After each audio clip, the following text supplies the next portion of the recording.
Persephone Books presents an unabridged recording of Miss Pettigrew Lives for a Day by Winifred Watson, read by Frances McDormand.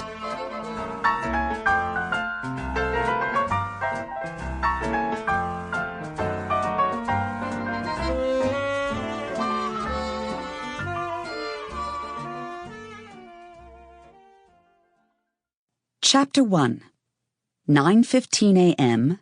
to 11:11 a.m. Miss Pettigrew pushed open the door of the employment agency and went in as the clock struck 9:15. She had, as usual, very little hope, but today the principal greeted her with a more cheerful smile.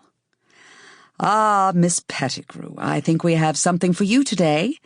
2 came in when I had left last night. Now let me see. Yes. Mrs. Hilary, maid. Miss LaFosse, nursery governess. You'd have thought it was the other way around. But there, I expect she's an aunt with an adopted orphan niece or something." She gave Miss Pettigrew particulars. "There you are, then. Miss LaFosse, 5 Onslow Mansions. The appointment is for 10 sharp this morning. You'll make it nicely." "Oh, thank you," Miss Pettigrew said weakly, nearly fainting with relief. She clutched the card of particulars firmly in her hand. "I'd nearly given up hope. Not many of my kind of post these days." "Not many," agreed Miss Holt, and, as the door closed behind Miss Pettigrew, "I hope that's the last I see of her," thought Miss Holt. Outside on the pavement, Miss Pettigrew shivered slightly. It was a cold, grey, foggy November day with a drizzle of rain in the air. Her coat, of a nondescript, ugly brown, was not very thick. It was 5 years old. London traffic roared about her. Pedestrians hastened to reach their destinations and get out of the depressing atmosphere as quickly as possible. Miss Pettigrew joined the throng, a middle-aged, rather angular lady of medium height, thin through lack of good food, with a timid, defeated expression and terror quite discernible in her eyes, if anyone cared to look. But there was no personal friend or relation in the whole world who knew or cared whether Miss Pettigrew was alive or dead. Miss Pettigrew went to the bus stop to await a bus.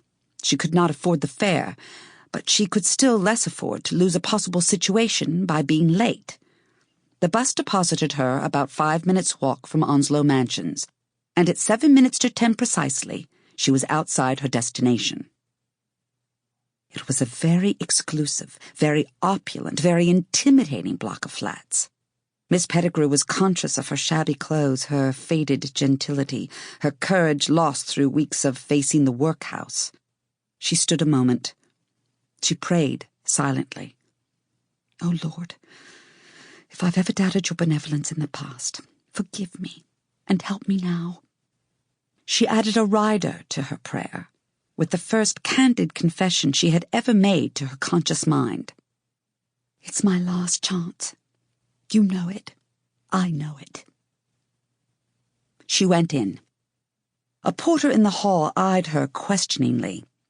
Her courage failed at ringing for the lift, so she mounted the main stairway and looked around until she discovered number 5.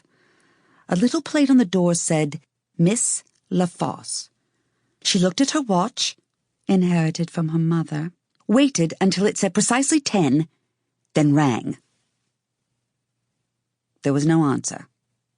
She rang again. She waited, and rang again.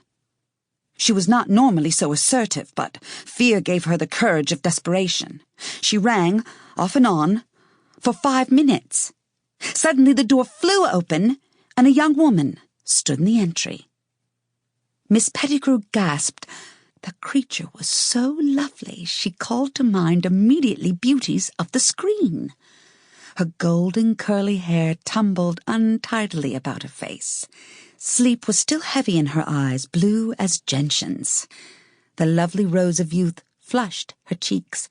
She wore that kind of foamy robe, no mere dressing gown, worn by the most famous of stars in seduction scenes in the films.